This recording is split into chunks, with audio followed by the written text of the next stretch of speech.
The cold steel of the handcuffs clicked shut, a sharp, metallic bite that echoed through the dead silence of the diner. Officer Bradley Jenkins smirked, a mask of triumphant malice settling over his features. He was entirely convinced he had just unmasked a low-level con artist playing a high-stakes game of dress-up. The man sitting in the faded tactical jacket didn't flinch.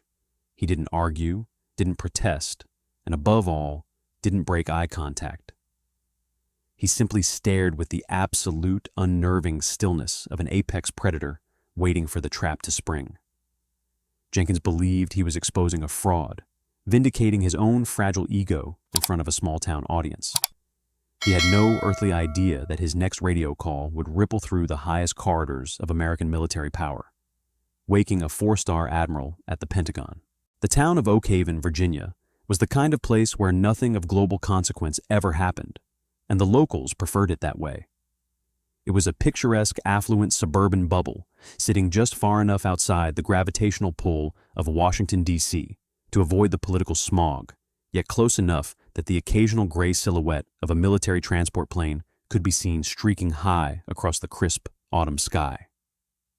For Senior Chief Petty Officer Aidan Michael, Oak Haven was supposed to be a temporary sanctuary from a world of shadows and violence. Aidan sat in the back corner booth of Miller's Family Diner, a fading establishment where the air smelled perpetually of burnt coffee, maple syrup, and cracked vinyl. At 38 years old, Aidan possessed a physical gravity that often unnerved ordinary civilians.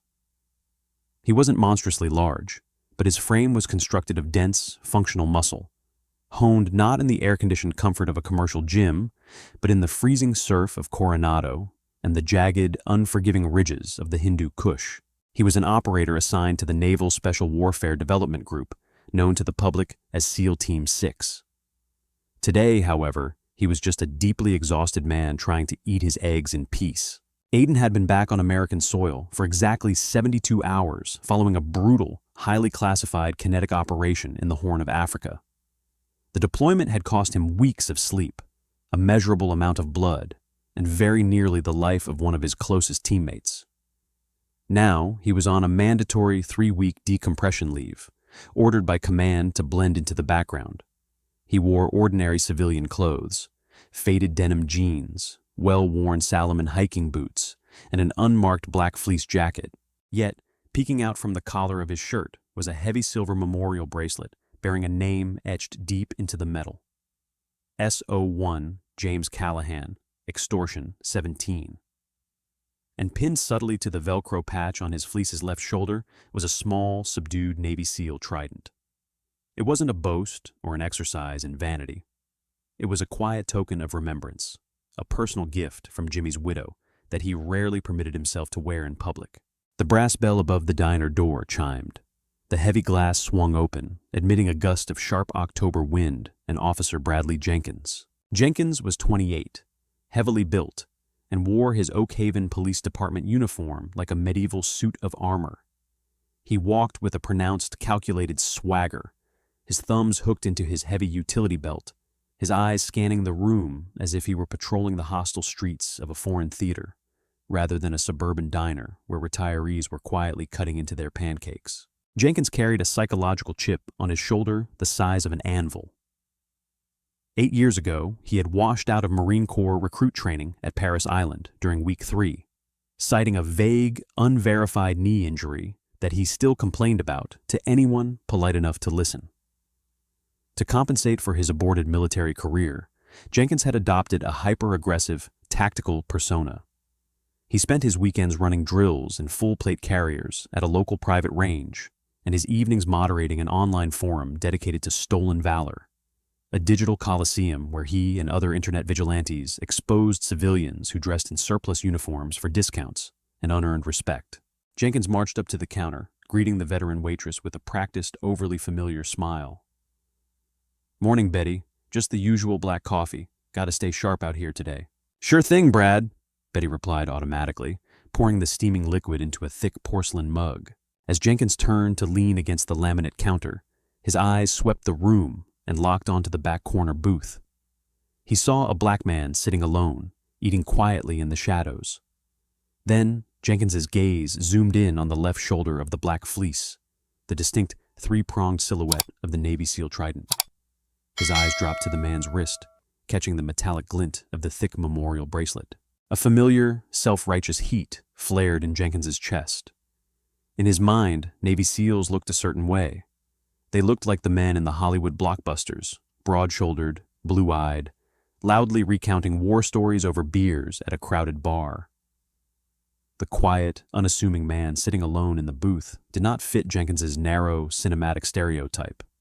His underlying biases, a toxic cocktail of racial profiling and deep-seated military inadequacy, immediately painted a target on Aiden's back. Look at this guy, Jenkins thought, his jaw clenching tightly as he gripped his coffee mug. Probably bought that patch at a surplus store in Alexandria just to get a free meal and some attention.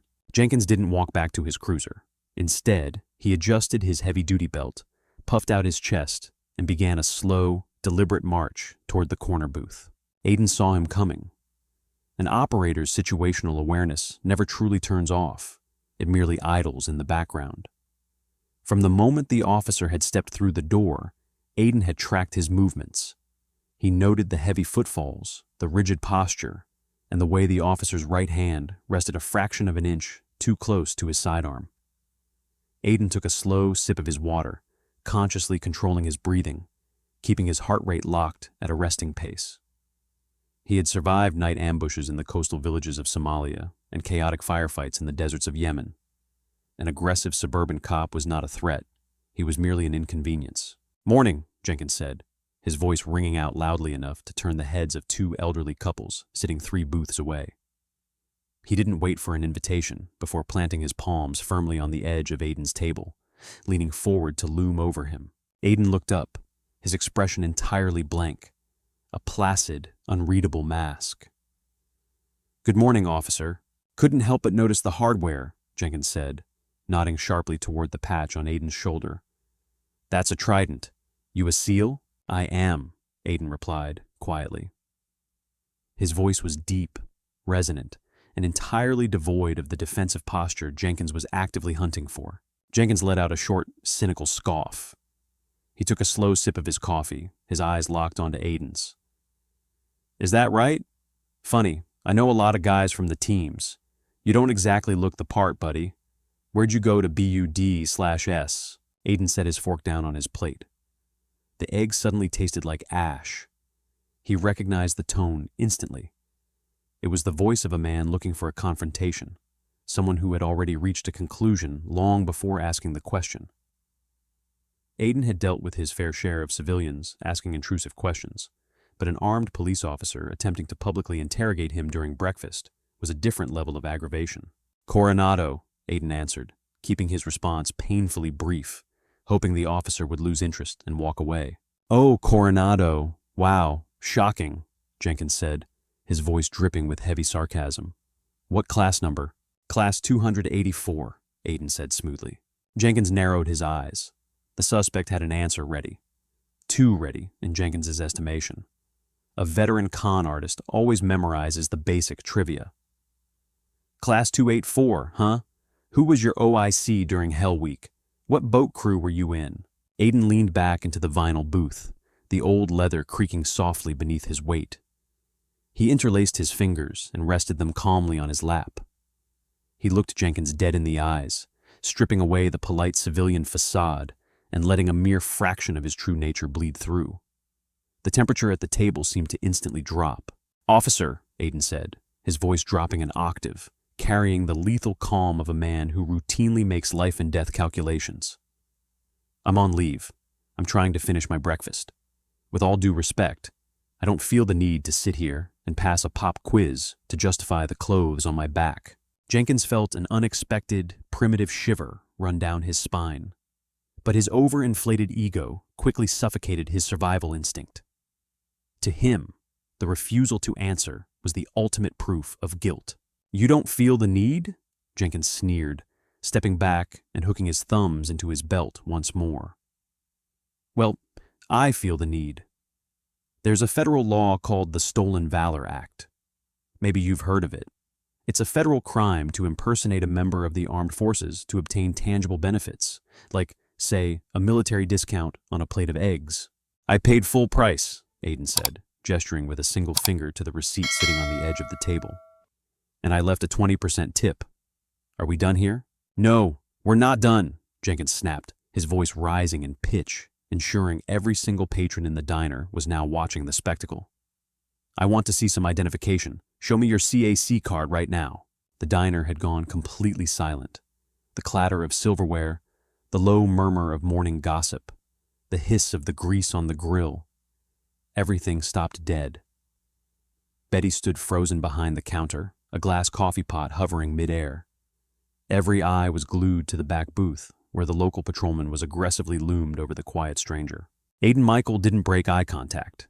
He analyzed the escalating situation with the cold, detached processing speed of a Tier 1 operator. Threat assessment. Armed, agitated, emotionally insecure. Escalation matrix. Verbal non-compliance leading to physical confrontation. Objective. De-escalate without surrendering constitutional rights.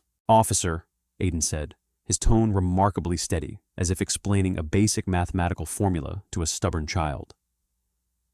I am sitting in a private establishment eating a meal. I have not broken any laws, nor have I caused a disturbance. In the Commonwealth of Virginia, unless you possess reasonable, articulable suspicion that I have committed, am committing, or am about to commit a crime, I am not legally required to identify myself to you. Jenkins's face flushed a deep, mottled red. The legal jargon, delivered with such effortless, unshakable confidence, hit him like a physical blow to his authority. To make matters worse, the suspect was entirely right, and Jenkins knew it. But backing down now, in front of half the town's morning regulars, was mathematically impossible for his fragile ego. I have reasonable suspicion, Jenkins barked, his right hand dropping to rest heavily on the butt of his taser. You're impersonating a decorated military officer. You're wearing a specialized warfare insignia that you didn't earn. That's fraud. Now stand up and show me your military ID, or I will detain you for failure to identify and obstructing a police investigation. Aiden sighed, a small, weary sound of resignation. He slowly reached into his front pocket. Keep your hands where I can see them, Jenkins shouted, taking a sudden step back and aggressively unsnapping the retention strap on his firearm holster. Aiden froze instantly, his hands opening wide, palms facing upward, resting flat on the table. He moved with deliberate, exaggerated slowness. My wallet is in my front left pocket. I am pulling it out. I do not possess a weapon. Using just his thumb and index finger, Aiden retrieved a worn leather wallet and set it firmly on the table. He flipped it open. Inside was a standard Virginia driver's license. He slid the plastic card across the laminate surface toward Jenkins. Aiden Michael, he said. That's who I am. Jenkins snatched the plastic card off the table. He glared at the photo, then glared back at Aiden. Where is your CAC card? Your common access card? If you're active duty SEAL team, you have a Department of Defense ID. I do, Aiden replied evenly.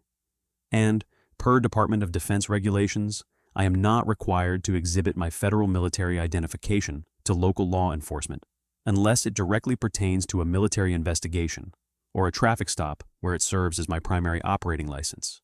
You have my state credentials. You know exactly who I am. The truth was far more complicated than Aiden was willing to explain.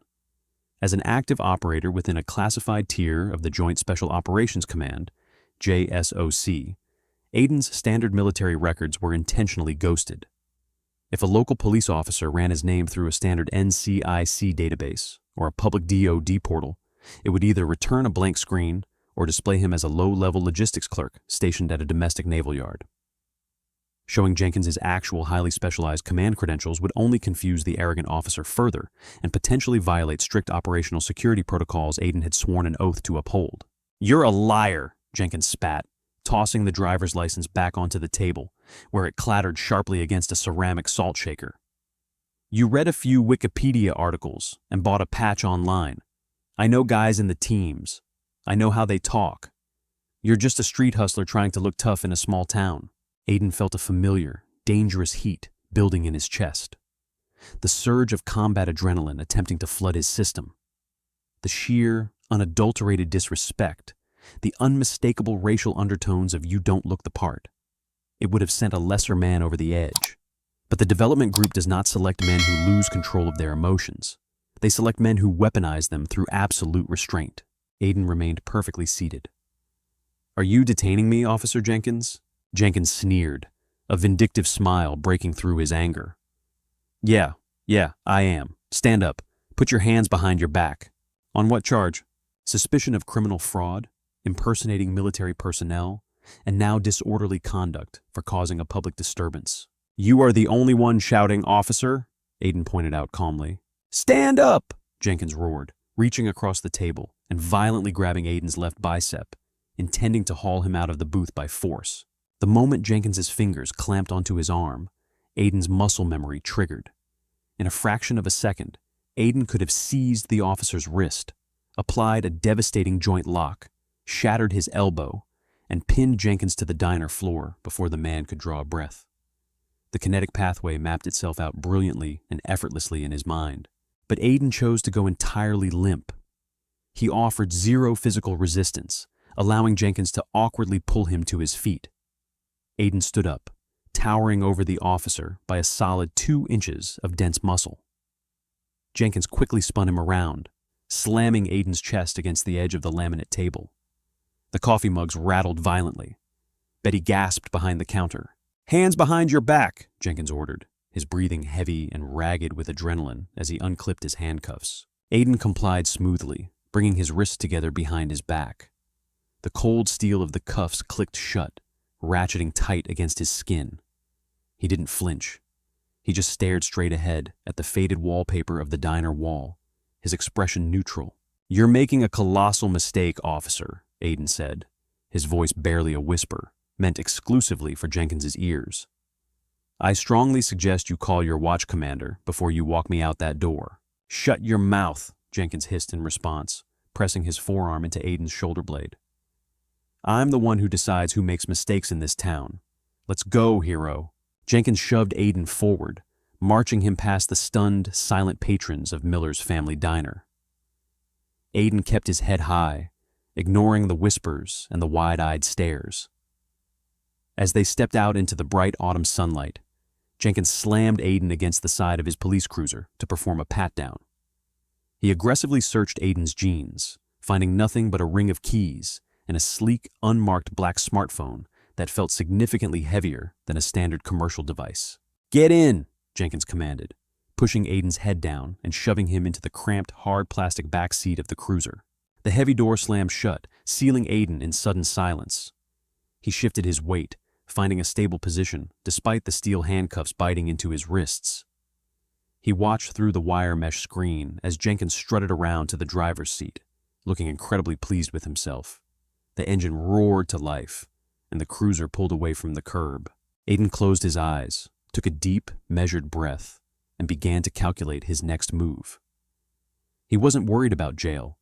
He was worried about the administrative storm that was about to level Oak Haven the moment he made his phone call. The ride to the Oak Haven Police Department precinct took less than 10 minutes. For the entire duration, Jenkins couldn't resist gloating from the front seat, his eyes constantly darting to the rearview mirror to catch his prisoner's reaction. "You know, the FBI takes stolen Valor cases pretty seriously these days," Jenkins bragged, turning the steering wheel sharply around a corner. "Once I finish booking you, I'm calling the federal boys. They love making examples out of fakes. You're looking at heavy federal fines, pal. Maybe a year in a real lockup. Hope that fake trident was worth the discount." Aiden stared out the window at the passing oak trees, offering absolute, deafening silence. His refusal to beg, argue, or even display basic anger was beginning to gnaw at Jenkins's confidence, though the officer would never admit it to himself. They arrived at the precinct, a squat, red brick building that shared a parking lot with the local municipal court. Jenkins hauled Aiden out of the back seat and marched him through the heavy glass double doors into the booking area. The station was quiet. Behind the raised processing desk sat Sergeant Tom Higgins.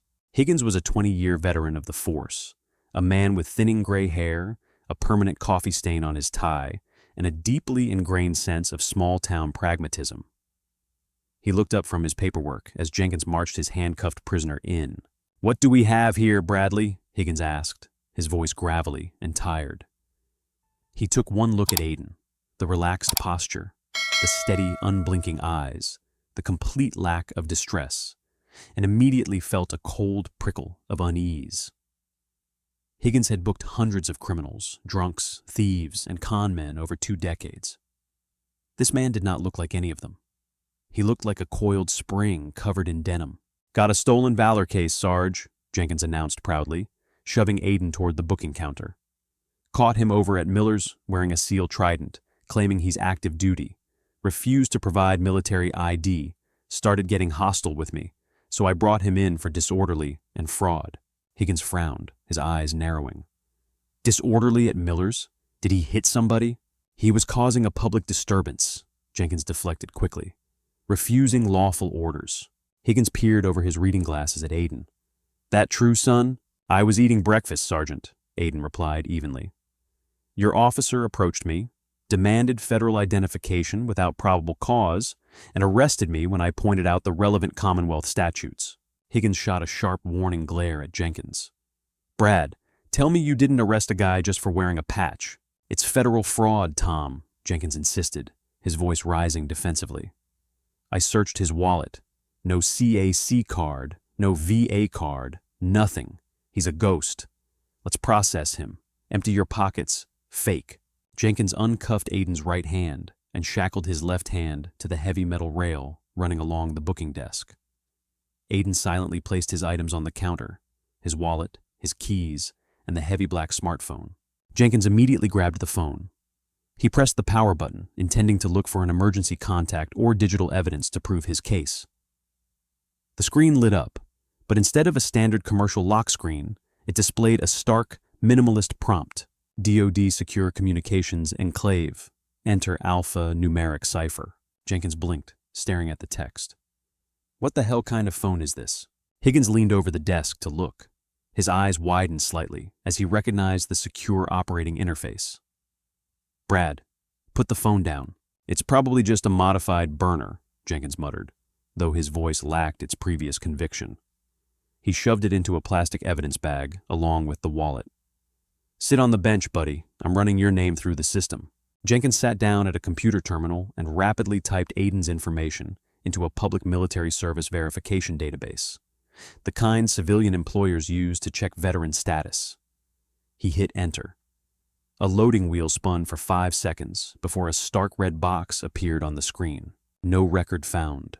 A triumphant smile broke across Jenkins's face. He spun around in his swivel chair. "Boom, nothing. No Aiden Michael in the United States Navy. You're cooked, pal," Higgins sighed, rubbing his temples with both hands. "Put him in cell 2 while I review the paperwork." "Brad, I'm not signing off on these charges until I look at the stolen Valor statutes myself." Jenkins unclipped Aiden from the rail and marched him down a short, sterile hallway, locking him inside, holding cell 2. The cell was a 6x8 concrete box with a metal bench and a stainless steel toilet. The heavy barred door slammed shut with a definitive echoing clang. "Get comfortable," Jenkins sneered through the bars. "You're going to be here a while." Aiden stood in the center of the cell. He didn't sit down. He looked through the vertical bars directly at Jenkins. "I am legally entitled to a phone call upon booking. I want it now." Jenkins laughed. "Who you going to call? Your commanding officer? Oh, wait, he doesn't exist. My phone call, Officer Jenkins. Or are you planning on violating my civil rights a second time today?" Jenkins's smile faltered. He hated the way the man spoke.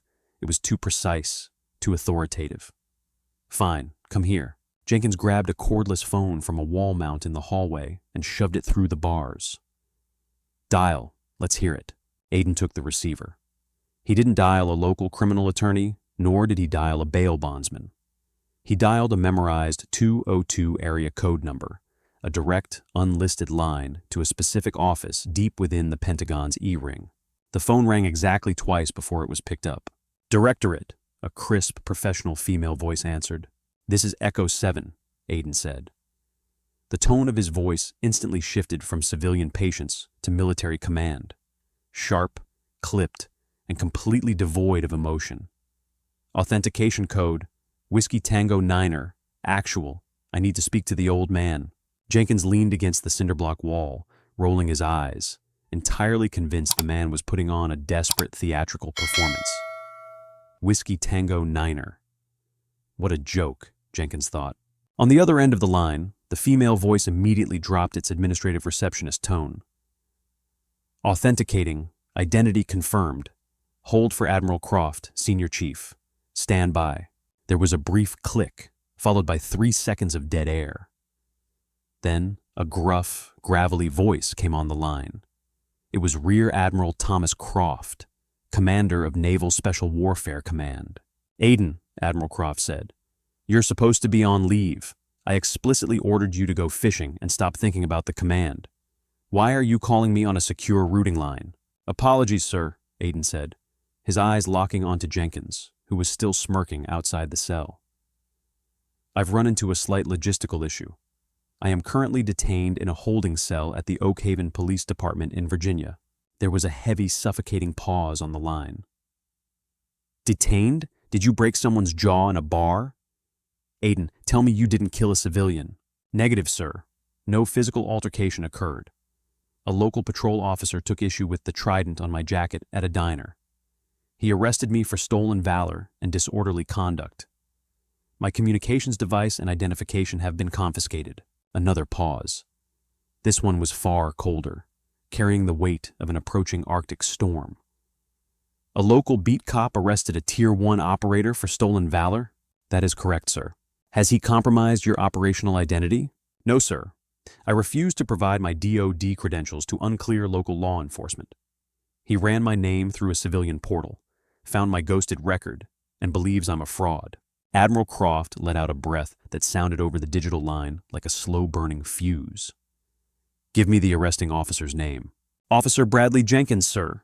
All right, Aiden. Sit tight. Do not engage. Do not escalate. I am going to make a phone call. By the time I'm done, this town's police chief is going to need a change of trousers. The line went dead. Aiden handed the phone back through the bars to Jenkins. Who was that? Jenkins mocked, hanging the phone back on the wall mount. Your lawyer? Your mom? Just a friend, Aiden said, finally taking a seat on the cold metal bench, crossing his arms over his chest. I'd stay close to the desk, officer. Your phone is about to ring. Less than 2 minutes later, out in the booking area, Sergeant Higgins was staring at the main switchboard. The primary incoming line was flashing a violent, rapid red, a color reserved for priority emergency routing. But what made Higgins's blood turn to pure ice was the caller ID scrolling across the digital display. U.S. Department of Defense / secure routing / Pentagon Command Center. Higgins swallowed hard, his hand trembling slightly as he reached out and picked up the receiver. Oak Haven Police Department, Sergeant Higgins speaking. Sergeant Higgins, a voice boomed through the receiver with the absolute weight of a falling mountain. This is Rear Admiral Thomas Croft, United States Navy. You have a man in your holding cell named Aiden Michael.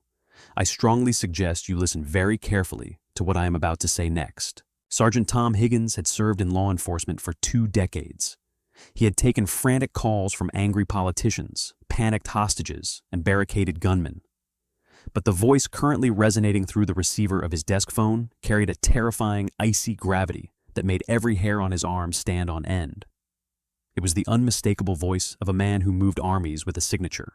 Sergeant Higgins, Admiral Croft repeated, the words clipping through the line with lethal military precision.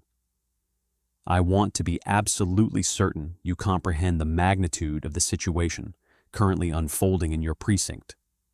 The man sitting in your holding cell is not a civilian. He is not a fraud. He is a senior chief petty officer assigned to the Naval Special Warfare Development Group, and he holds a top-secret / sensitive compartmented information clearance. You are currently detaining a Tier 1 federal asset. Higgins swallowed, his throat suddenly bone dry. He looked down the hallway toward the holding cells, then back to the computer screen where Jenkins had left the red error message blinking. Admiral, sir, Higgins stammered, fighting to keep his voice steady. My officer stated the suspect, the senior chief, failed to produce a Department of Defense identification card, and his name didn't flag in the service verification portal. A short, sharp exhale of absolute disdain echoed over the line. Sergeant, Do you honestly believe the Department of Defense puts the personal data of our most lethal covert operators on a public web portal accessible to any suburban beat cop with a Wi-Fi connection? Higgins closed his eyes, a feeling of deep dread washing over him. Oh, Jesus. No, sir. I suppose not. Senior Chief Michael's personnel file is a ghosted record, Sergeant, Croft explained, his tone dropping to a dangerous register. His identity is strictly compartmentalized to protect him, his family, and national security. If he is captured behind enemy lines in a hostile nation, we do not want his captors finding a standard-issue ID card that scans directly back to Virginia. Your officer arrested him because he couldn't pass a trivia test at a diner. Admiral, I apologize. Officer Jenkins, he jumped the gun. He didn't jump the gun, Sergeant. He profiled a decorated combat veteran who didn't fit his narrow, cinematic idea of what a Navy SEAL looks like. Now, I do not have the time or the patience to teach your patrolman constitutional law. Put your chief of police on the line right now. Hold, please, sir. Higgins slammed his finger down on the hold button. He didn't even bother using the intercom. He shoved his chair back so violently it crashed into the filing cabinet behind him. He sprinted the 20 feet to Chief Robert Sullivan's corner office, ignoring the startled look of the precinct dispatcher. Higgins threw the door open without knocking. Chief Sullivan, a heavy-set man nearing retirement, looked up sharply from a budget report. Tom, what the hell? Line 1, Chief, Higgins interrupted, panting slightly. You need to pick up line 1 right now. Who is it? It's the Pentagon, Chief. Specifically, Rear Admiral Thomas Croft, Commander of Naval Special Warfare. Jenkins just arrested an active-duty Dev GRU operator on his decompression leave and locked him in cell 2 for stolen valor. The color drained from Sullivan's face so fast he looked as though he were about to faint. He stared at Higgins in horror for a full 3 seconds before lunging for the flashing phone on his desk. Admiral Croft, this is Chief Robert Sullivan. Higgins stood in the doorway, watching his boss. He couldn't hear what the Admiral was saying, but he didn't need to. He watched Sullivan's posture completely crumble. The chief's shoulders slumped, his eyes widened, and he began aggressively rubbing his forehead as a sweat broke out. Yes, Admiral, Sullivan said, his voice tight with panic. No, sir, I was completely unaware. Yes, I understand the jurisdictional overreach. I understand the Fourth Amendment implications, sir. I will have him released immediately. Sullivan paused, listening intently. His eyes suddenly darted to Higgins, a look of pure, unadulterated dread washing over his features. Wait, he confiscated what? Sullivan choked out. A secure comms device. Oh my God. Yes, sir, we haven't breached it. It's in an evidence bag. Yes, Admiral. We will cooperate fully. Goodbye. Sullivan placed the receiver down as if it were a live grenade. He looked at Higgins, his chest heaving. Tom, Sullivan said, his voice deathly quiet. Where is Bradley Jenkins? He's in the break room, Chief, getting coffee. Get him, Sullivan snarled, his face suddenly turning a violent shade of purple. Get him out here right now. Oblivious to the thermonuclear administrative strike that had just detonated in the chief's office, Officer Bradley Jenkins was leaning against the break room counter, casually stirring artificial sweetener into his coffee. He was regaling Officer Miller, a rookie, with his version of the morning's events. You should have seen the guy, Jenkins chuckled, shaking his head. Stone Cold refused to answer basic BUD/S questions, tried to throw some sovereign citizen legal mumbo-jumbo at me. I collared him right in front of the morning crowd at Miller's. The feds are going to love this one. Are you sure he's a fake, Brad? The rookie asked nervously. He didn't seem like the usual panhandlers we get. I ran him myself, kid, complete ghost. The guy is a... Jenkins! The roar echoed through the precinct, vibrating the glass of the break room windows. Jenkins jumped, nearly spilling his coffee. He stepped out into the hallway to find Chief Sullivan storming toward him, moving with a speed and fury Jenkins had never witnessed from the older man. Sergeant Higgins was 2 steps behind him, carrying the plastic evidence bag. Jenkins straightened up, attempting to adopt his usual confident swagger. Hey, Chief, just processing a stolen Valor bust I made over at... Shut your mouth, Sullivan barked, stepping so close his nose was inches from Jenkins's chin. Do not say another word, you arrogant son of a bitch. Give me the keys to the holding cells. Jenkins blinked, completely taken aback. Chief, what's going on? The guy is a fraud. You checked the civilian HR portal, you idiot!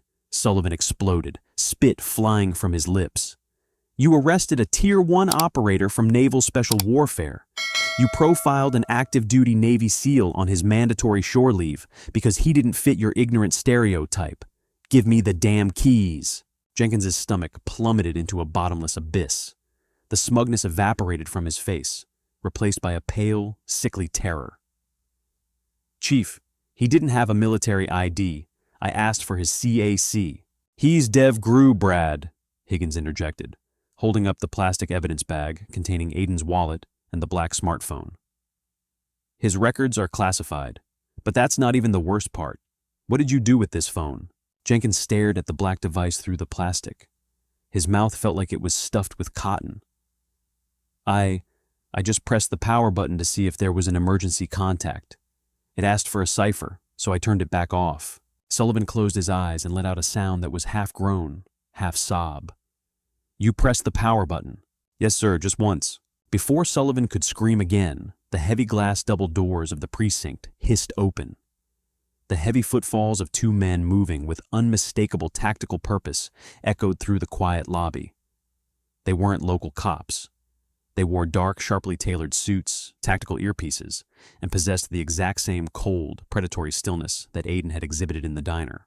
They were special agents with the Naval Criminal Investigative Service, NCIS, specifically attached to the Joint Terrorism Task Force. The lead agent, a tall, broad-shouldered man with close-cropped graying hair, flashed a gold badge at the dispatch window without slowing down. He walked straight toward Chief Sullivan, his eyes locking onto the plastic evidence bag in Higgins's hand. Chief Sullivan, the lead agent asked. It wasn't an inquiry, it was a demand for confirmation. Special Agent Vance, NCIS. We received a Class A tamper alert on a JSOC encrypted communications device pinging inside this building. Which one of your officers attempted to access the terminal? Jenkins felt his knees turn to water. The room started to spin. The encrypted phone Aiden carried wasn't just a cell phone. It was a localized node for the Department of Defense's secure communications enclave. When Jenkins had pressed the power button without inputting the correct biometric and alphanumeric cipher within 3 seconds, the phone had automatically assumed it was in the hands of a hostile entity. It had instantly geolocated itself, wiped its localized cache, and sent a silent distress beacon directly to the Pentagon and the nearest federal field office. Jenkins hadn't just made a false arrest. He had triggered an automatic national security protocol. Sullivan pointed a trembling finger at Jenkins. It was him, Officer Jenkins. Agent Vance turned his gaze to Jenkins.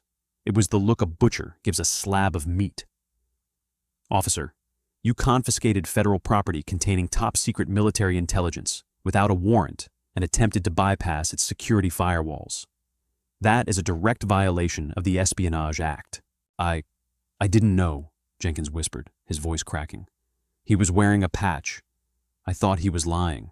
We will be taking custody of the device, the prisoner, and the security footage of the arrest, Vance stated, snatching the evidence bag from Higgins. Now, take me to Senior Chief Michael. Jenkins's hands shook violently as he unclipped his keyring. He led the procession, the chief, the sergeant, and the 2 federal agents, down the short hallway to holding cell 2. Through the bars, Aiden was still sitting calmly on the metal bench, his arms crossed, his posture perfectly relaxed. He didn't look surprised to see the federal agents. He just looked tired. Jenkins struggled to get the key into the lock, the metal clattering loudly against the steel plate. When the heavy door finally swung open, Jenkins took a massive step back, plastering himself against the concrete wall, completely unable to look the prisoner in the eye. Aiden stood up smoothly. He walked out of the cell, stopping right in front of Jenkins. The height difference was only 2 inches, but in that narrow hallway, Aiden seemed like a giant casting a shadow over a frightened child. Chief Sullivan stepped forward, his hands clasped nervously. Senior Chief Michael, on behalf of the Oak Haven Police Department, I cannot apologize enough for this egregious error. All charges are dropped. Your record here is entirely wiped clean. Aiden didn't look at the chief. His eyes remained locked onto Jenkins. I told you, officer, Aiden said, his voice low, calm, and utterly devoid of vindictiveness. It was a simple statement of fact, which made it all the more devastating. You were making a colossal mistake. Agent Vance handed Aiden the evidence bag. Aiden retrieved his wallet and his phone, slipping them securely into his jacket. He looked down at the subdued trident patch on his left shoulder, then back up at Jenkins. "You spent so much time looking for a fake," Aiden said softly. "You forgot how to recognize the real thing. Keep your bias in check, Jenkins. Next time, it might cost you more than your badge." Aiden turned and walked down the hallway, flanked by the federal agents, leaving a shattered, silent police department in his wake. The lobby doors hissed shut, sealing the precinct in a suffocating graveyard silence. Chief Robert Sullivan stood in the hallway, his face pale, staring at the empty doorway where Senior Chief Aiden Michael and the federal agents had just vanished. Beside him, Officer Bradley Jenkins remained pinned against the concrete wall of the holding cell. The adrenaline that had fueled his macho crusade at the diner had completely evaporated, leaving behind a cold, sickening terror. "Chief," Jenkins stammered, his voice trembling so violently he could barely form the syllables. "Chief, I swear to God, I was just following standard procedure for suspected fraud. He wouldn't show his DOD card. You have to believe me." Sullivan turned his head slowly. The look in the veteran police chief's eyes was entirely devoid of anger. It was pure, unadulterated disgust. "Standard procedure," Sullivan whispered, the quietness of his voice making it far more terrifying than a shout. "You detained a man eating breakfast because you didn't like his face. You handcuffed a Tier 1 federal asset without probable cause. And then, as if violating his Fourth Amendment rights wasn't enough, you attempted to breach a JSOC secure communications terminal." "I just pressed the power button," Jenkins pleaded, his hands shaking as he held them out. "You triggered a tamper protocol that pinged the Pentagon, Bradley," Sullivan roared, the sudden volume making Jenkins flinch violently. "The Naval Criminal Investigative Service just walked into my precinct and treated us like a hostile foreign entity. Give me your badge. Give me your gun. Right now. Chief, please. I have 8 years on the force." "You don't have 8 minutes left," Sergeant Tom Higgins interjected from the booking desk, his voice hard as iron. "Hand over the brass, Brad. You're done." With trembling fingers, Jenkins unpinned the silver shield from his chest and unbuckled his heavy utility belt, placing them on the steel counter. He felt naked. He felt small. But the nightmare was only just beginning. While Jenkins assumed he would simply face a departmental suspension and a stern reprimand, he severely underestimated the reach of the federal government when one of their elite assets is compromised. Within 48 hours, the town of Oak Haven became the epicenter of a massive joint federal investigation. The crushing blow came on a rainy Thursday morning. Jenkins was sitting at his kitchen table, nursing a stale cup of coffee and frantically refreshing the stolen Valor forum he moderated, looking for validation. He was in the middle of drafting a post attempting to spin his catastrophic mistake into a conspiracy theory about the government protecting fake veterans, when heavy fists pounded violently on his front door. It wasn't Chief Sullivan. It was a federal raid team. 2 dark SUVs were parked directly on his manicured lawn. 4 agents wearing navy blue windbreakers with yellow NCIS and FBI lettering swarmed his porch. The lead agent, a non-nonsense investigator named Hayes, held up a federal search warrant. "Bradley Jenkins, step away from the computer and keep your hands where we can see them," Agent Hayes commanded, stepping into the living room without waiting for an invitation. "What is this?" Jenkins shouted, a fraction of his old bravado returning for a brief, foolish second. "You can't just barge into my house. I was a police officer." "Keyword is was," Agent Hayes replied coldly, signaling for 2 cyber technicians to begin bagging Jenkins's laptop and desktop tower. "We aren't here for the civil rights violation at the diner, Mr. Jenkins. We are here for cyber espionage and computer fraud." Jenkins felt his blood run cold. "Cyber fraud? What are you talking about?" Agent Hayes pulled a thickly redacted file from his briefcase and tossed it onto the kitchen table. "When you triggered the tamper protocol on Senior Chief Michael's device, JSOC Cybersecurity initiated a full background sweep on you to ensure you weren't a foreign intelligence operative. They audited your precinct's network. Imagine their surprise when they discovered you've been using a secure law enforcement database, the NCIC, to illegally run background checks on private citizens for your little internet forum. The room spun. Jenkins' stomach heaved. For 3 years, he had been taking names, license plates, and photos of suspected fake veterans from his online forum and running them through restricted police databases to verify their military records. It was a massive, systemic violation of the Computer Fraud and Abuse Act. "You use government resources to play internet vigilante," Hayes continued, his voice dripping with contempt. "You compromise civilian privacy to feed your own ego. You're looking at dozens of counts of unauthorized access to a federal database under color of law." Jenkins collapsed into a kitchen chair, burying his face in his hands. The arrogant armor he wore to compensate for his own failed military career was entirely shattered. The federal agents stripped his home of every electronic device, leaving him sitting in the silence of his ruined life, realizing that his obsession with hunting down fake heroes had exposed him as the biggest fraud of all. 6 months later, the federal courthouse in Alexandria, Virginia, stood as a sterile, imposing fortress of mahogany and polished marble. The media had caught wind of the story, publishing sensational headlines about the rogue small-town cop who had accidentally arrested a member of SEAL Team 6. Bradley Jenkins sat at the defense table wearing a cheap, ill-fitting suit. He looked older, gaunt, and entirely broken.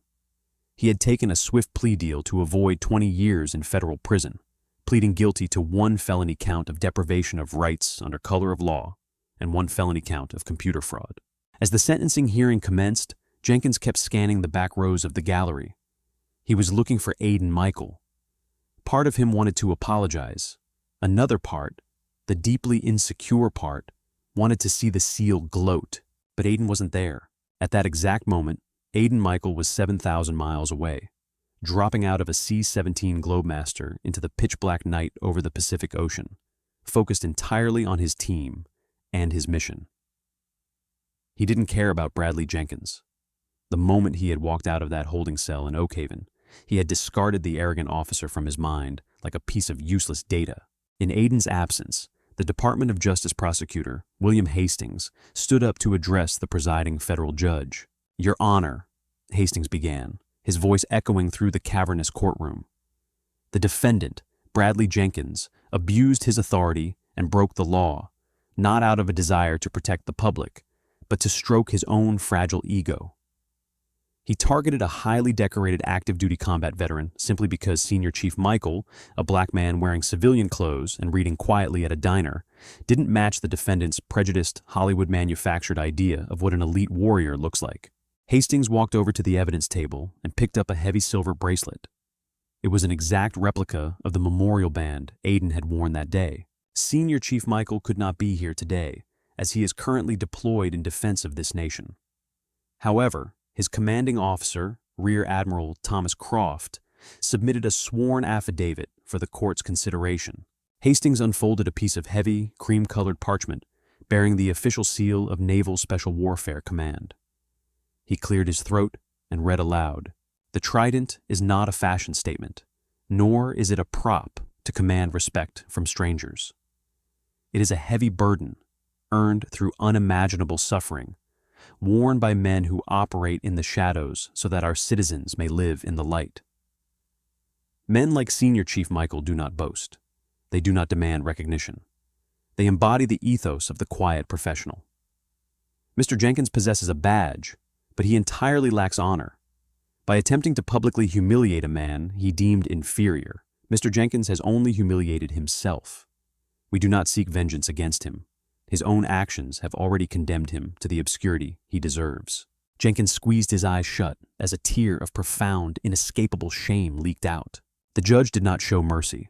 She permanently revoked Jenkins's law enforcement certification, barring him from ever holding a badge, carrying a firearm, or working in private security for the rest of his life. She sentenced him to 3 years in federal prison, followed by 5 years of heavily monitored probation. As the U.S. Marshals ordered Jenkins to stand and placed him in handcuffs, the cold steel biting into his wrists just as they had bitten into Aiden's, the ultimate irony washed over him. He was being led out of a room in shackles, publicly disgraced, stripped of his identity and his freedom. Meanwhile, thousands of miles away, The man he had tried to destroy was moving silently through the dark, wearing a subdued golden trident on his shoulder. Aiden Michael demanded no applause, sought no revenge, and needed no validation. He was the real deal, an immovable object of discipline and lethal grace. Jenkins had spent his life trying to project strength, completely failing to realize that true power never has to raise its voice. True strength doesn't beat its chest or demand the spotlight. It speaks in a whisper, forged in silence and proven through restraint. In a world obsessed with projecting power and chasing unearned validation, we often mistake quiet humility for weakness and loud arrogance for authority.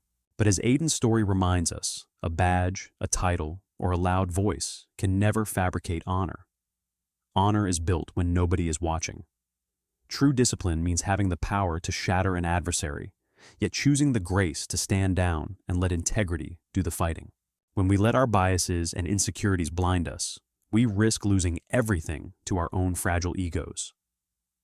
Let's choose to be the quiet professionals of our own lives, impenetrable, dignified, and defined by actions, not noise. If this story of silent resilience and ultimate justice touched your heart today, we'd love to hear your perspective.